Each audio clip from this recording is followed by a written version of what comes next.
भैया, आप रोज सुबह सुबह यहाँ ऐसे खड़े हो जाते हो और कुछ सोचते रहते हो। क्या सोचते हो भैया खेतों की तरफ देख के?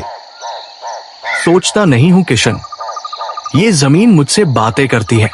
जब बाबूजी का हाथ थामा था ना, उन्होंने यही खड़े होकर कहा था, बेटा अगर कभी ये जमीन कोई छीनने आए तो लड़ना, चाहे अकेले ही क्यों ना लड़ना।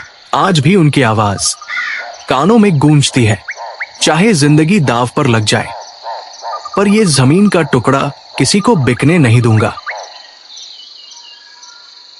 लेकिन भैया, पटवारी, तहसीलदार और वो सेठ हरनाम सब एक ही टोली में हैं। आप अकेले क्या कर लोगे? जब आदमी सच के साथ होता है ना किशन, तो अकेला नहीं होता।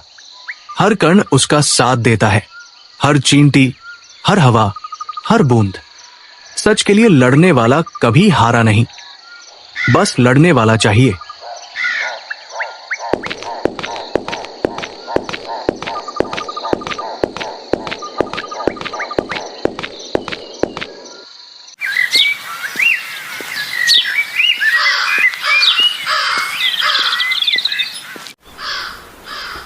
मुखिया जी, और कितना टाइम लगेगा? मुझे बाजार जाके राशन भी लाना है। नाम सेठ आए तो पंचायत की कार्रवाई आगे बढ़ाई जाए। पता नहीं कहाँ रह गया। देखो देखो, हरनाम सेठ आ गया। इस बार जमीन खरीदने नहीं, हड़पने आया है।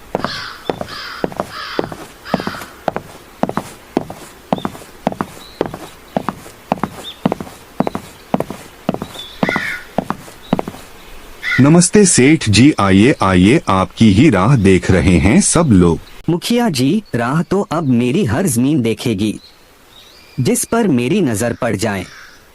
समझो वो मेरी है, और इस गांव की वो जमीन जो राम सिंह के नाम थी, अब मेरे नाम होनी चाहिए। झूठ है ये, मेरे बाबूजी की जमीन तुम जैसे लालची सेठ की जागीर नहीं है। तुमने कागजों में खेल किया है, पर ये गांव जानता है ये खेत राम सिंह के हैं और अब विक्रम के। वो बेटा, गांव के झगड़े अदालत में नहीं सुलझते, बल्कि ताकत और पैसे से सुलझते हैं। तू अकेला है, मैं पूरा सिस्टम हूं। तू लड़ नहीं पाएगा। एक बात सुन ले सेठ हरनाम, जिस मिट्टी में हमारे बाबूजी ने पसीना बहाया, उस मिट्टी के लिए अगर खून भी बहाना पड़े तो मैं पीछे नहीं हटूंगा। ठहरो ठहरो, ये पंचायत फैसला करेगी कि ये जमीन किसकी है। अगर तुम दोनों को आपस में ही लड़ना था तो ये पंचायत क्यों बुलाई है? तुम दोनों कल अपने अपने घर से साबुत लेकर आना, तब जाके ये फैसला होगा कि ये जमीन असल में किसकी है। ठीक है, कल लाओ अपने सबूत, पर याद रखना विक्रम, कागजों में सच नहीं लिखा होता। इस गांव में सच वही होता है जो मैं चाहता हूँ। ठीक है, कल देख लूंगा तुमको सेठ। ये जो तू अपने पैसे का घमंड दिखा रहा है ना, कल तेरा सारा घमंड नहीं तोड़ा तो कहना। ठीक है, जो करना है कर लेना, पहले साबित तो कर ले कि ये जमीन तुम लोगों की है। माँ, मैं जानता हूं कि बाबूजी की जमीन हमें वापस मिल सकती है, लेकिन इसके लिए हमें सही रास्ता खोजना होगा। क्या तुमने बाबूजी की पुरानी चीजों को कभी देखा है? शायद कुछ ऐसा मिले जो हमें मदद कर सके। तुम्हारे बाबूजी तो अपनी सारी जरूरी कागज को अपनी डायरी में संभाल कर रखे थे। एक बार उनकी डायरी में देखो, शायद कुछ मिल जाए। माँ, हमें कुछ भी नहीं खोना है। अगर बाबूजी की डायरी हमें मिल गई तो वो एकमात्र सबूत होगा जो सेठ हरनाम के खिलाफ हमें जीत दिला सके।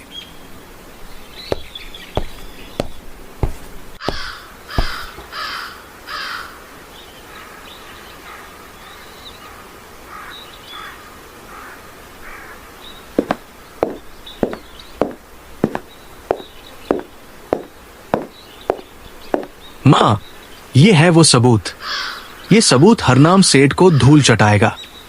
बाबूजी ने उस जमीन का हिस्सा माँ के नाम किया था और ये दस्तावेज सबूत है कि हरनाम सेठ ने उस जमीन को धोखे से हड़पा था। अब मुझे और किसी चीज की जरूरत नहीं। मैं सेठ को हरा कर दिखाऊंगा, वो जमीन फिर से हमारी होगी।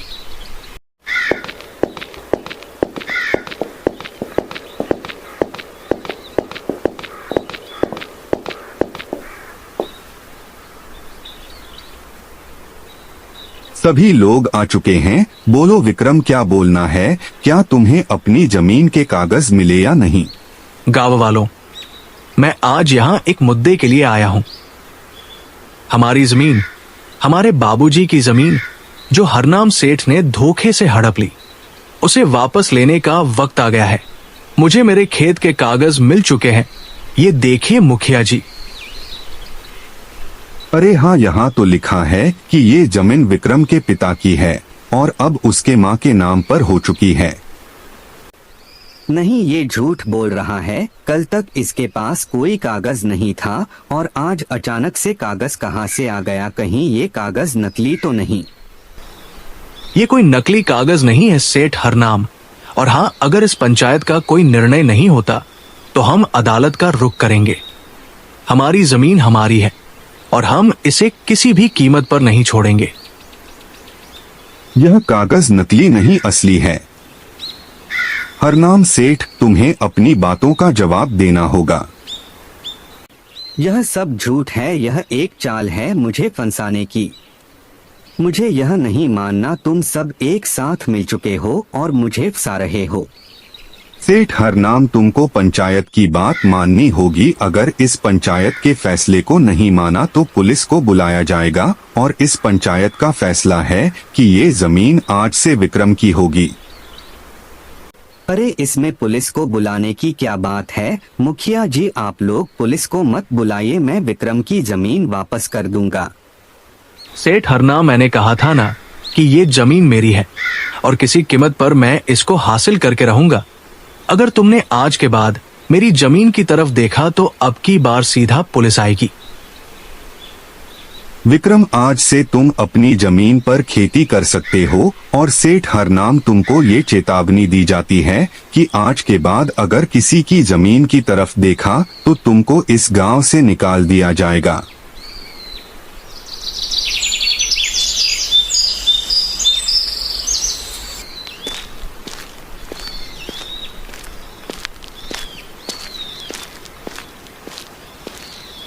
माँ, पंचायत में आज तो कमाल हो गया। पंचायत का फैसला हमारे पक्ष में आया है। शुक्र है पिताजी का, जो उन्होंने अपनी डायरी को संभाल कर रखा था। अगर वो डायरी नहीं मिलती तो शायद हम अपने खेत को खो देते। मैंने कहा था ना बेटा, अगर तुम सच का साथ दोगे तो भले देर होगी पर आखिर में जीत सच्चाई की होगी। अब कल से हमारे भी अच्छे दिन होंगे।